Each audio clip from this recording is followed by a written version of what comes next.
Our Ghost of Yōtei coverage is just getting started, and we're going to be diving deep into this game before release, during release, streaming, making content for you guys. So lock in. We're going to be talking about combat today. This is going to be the most important video if you want to learn about everything we know so far when it comes to the combat. I put together every single piece of combat, actual gameplay footage from this game, and I wanted to break everything down that we know right now. First and foremost, thank you for tuning in. Make sure you leave a like and comment, show love for the channel as we want to continue to build from here. This game has so many details that we're doing different segments and a series of videos about the story, exploration, and all the different elements that are featured. We're not going to get into any story or anything. It's going to be strictly combat. Okay, so first things first, of course, you know our protagonist. She is a relentless beast, in my opinion, and I'm excited to play as her. She has vengeance in her heart, but as you guys know, these stories unfold and kind of reveal deeper things. She's searching for a group, the Yōtei 6, and that's going to be fun and interesting to get going. And of course, there's going to be the open world exploration. There's going to be a lot of player freedom on this game.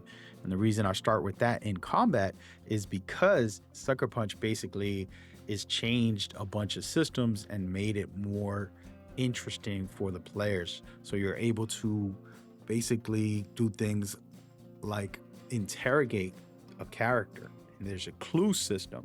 And the reason this is important is because your combat is going to end up unfolding as you go. When you fight somebody, you interrogate them, you get a clue about a different location or different enemies and things like that, which allows you to get better and improve because you're going to unlock abilities, you're going to unlock weapons, and a whole lot of new things that are going to be, you know, pretty exciting when the time comes, and I cannot wait for that. On top of that, that same system and other elements in the game have a bounty system.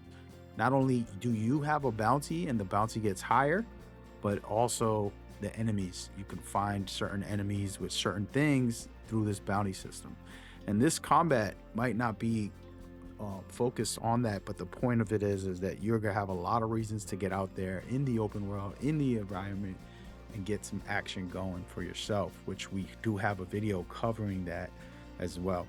But let's get into some of the combat and discuss exactly what's going on with the one and the only setup. All right, we're going to start off from the beginning and talk about the weapons that you have. Okay, without a shadow of doubt, you have the traditional katana. This is the most staple weapon in the game for anybody who's played Ghost of Tsushima. Ghost of Yōtei is also featuring the katana. Very important weapon in these times. So pretty amazing. Then you have the spear, which of course this could be overpowered if you have the good range and good combinations. Should be interesting. And we got some footage of all of these weapons in action, so you guys can check it out in a second.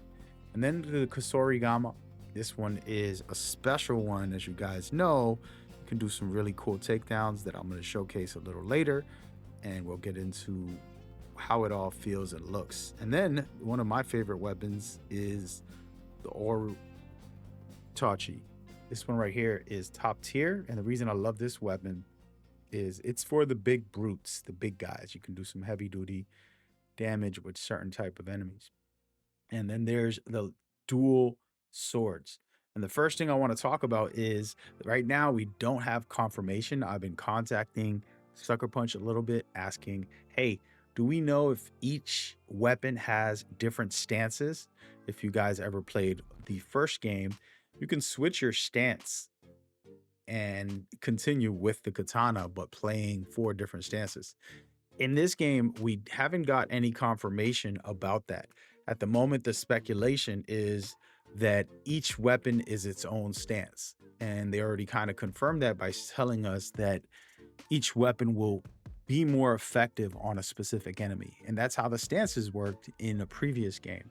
So I'm assuming that's going to be the case for this game. but we don't have confirmation. I will make a video update if I do get word about this. I think it's important to kind of see the game evolve. The fact that it has different weapons is way better because the original only had one basically. Now, this one is allowing you to have a variety of melee weapons, and depending on who you're fighting, the effectiveness will be different. And you're watching that in action right now as we have dual blades, the spear, pretty much every single weapon. And the first thing that I want to note is yes, this does look and feel like the first game when it comes to combat as far as cool parries, but you can see the brand new feature where you disarm an enemy, but guess what? They can disarm you as well. So you have to be careful on how you go about this, because if they disarm you, you're going to be in trouble without that weapon, and you're going to have to pick it up and go through whole system. Okay, so that is a cool feature. Even though the game looks the same, there's a lot of new elements. For example, this weapon type is effective on the big guys, the big brutes, and this is Itachi. And so every weapon will have their own unique combinations and, of course, effectiveness depending on who you're fighting. So I love that. And I think it's very critical that there's variety there. And even if the game feels similar when it comes to the general mechanics for combat, it does have that same style somewhat. You can see right here, these takedowns, pretty similar, but the amazing new animations for the triple takedown there that I absolutely love and I cannot wait to try.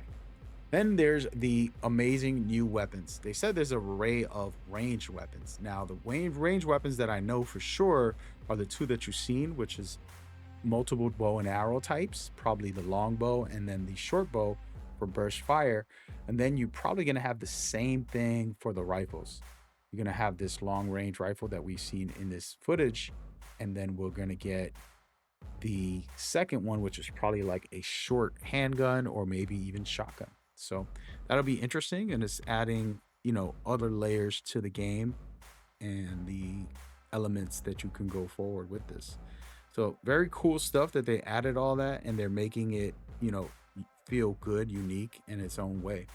Adding to that, I wanted to talk about some of these other ranged weapons that are absolutely cool as well. And you got to know that they exist in the game, and things like the kunai, as we all know, we love that. Then you have certain different bombs, and then blinding powder, which you throw at the enemies and try to blind them, which is a cool feature as well. These are the type of things that you can have in the game, and there's going to be more, of course, revealed as you go to see how it all plays out. And again, hopefully the next time I break down combat, I can confirm a couple of questions that I have, which one is different stances for each weapon. I'm not sure that's the case, but either way, super cool and interesting elements. But there's plenty more to discuss that I absolutely enjoyed.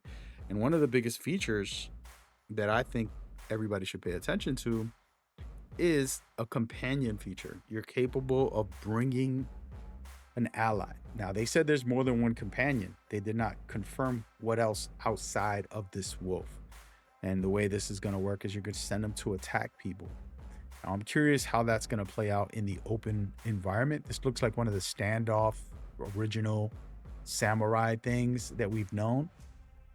And so I'm excited to see how that plays out when the time comes and we get that feel. And you're looking at different environments, but what I wanted to talk about here is you can see that some of these enemy types are going to be very different from each other. There's the ninjas, there's the actual giant brute enemies like these guys. And the key thing about this little quick feature that I'm talking about here, the reason that's important is because you're actually also unlocking different things. They confirm there's going to be ninja abilities, and there's going to be, of course, samurai style abilities, and we'll hopefully see more of that and that be explained. You can see the ninjas right here in this specific area.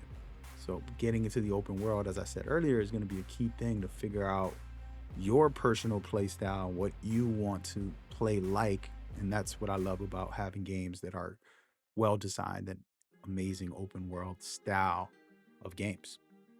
And so for me, one of the biggest features in this game is the standoff one-on-one boss like fights, where you go into a cool field like this that looks visually stunning, and then you take on a boss. And I think that this is confirmed back, and it's amazing.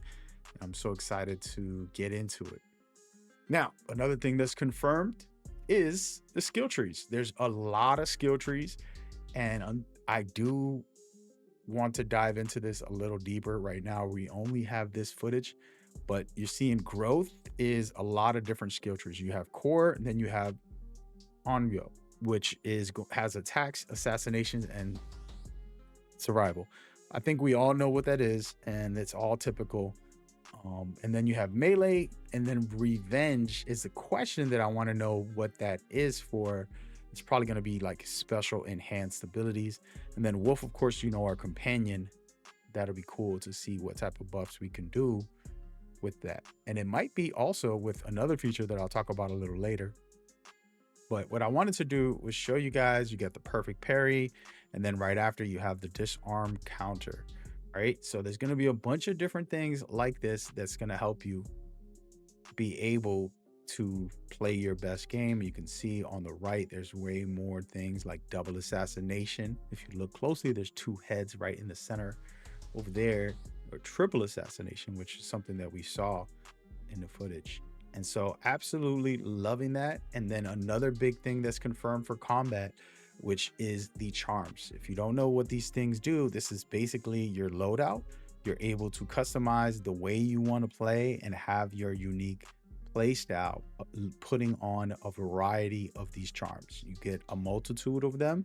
We don't know the confirmation of how many you'll get for this game, but in the previous game, you can put on a bunch to create a specific play style. And what they explained is you can go stealthy, you can go melee focus, you can be a range attacker, or you can combine all of those things together to create your own specific play style and do it how you feel is best. And this is important for somebody like me who comes into these games and spends a lot of time. I want to feel like it's my character, you know, even though, you know, it's not a true create your own character. That feature helps make it feel good and feel at home. So personally, I love it and I'm excited for it. And as you can see right here, these enemy types are going to be special. We'll probably do another video breaking down some of the enemies and things like that.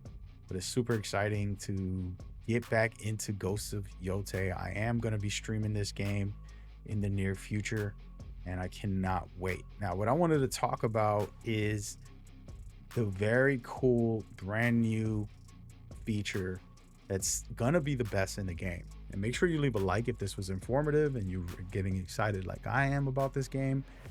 But this next feature right here allows you to settle in anywhere within the open world in certain locations. When you're at the camp and you set up a camp, you can have visitors come, which will be vendors, your allies, you know, people that you're working with or for, a blacksmith.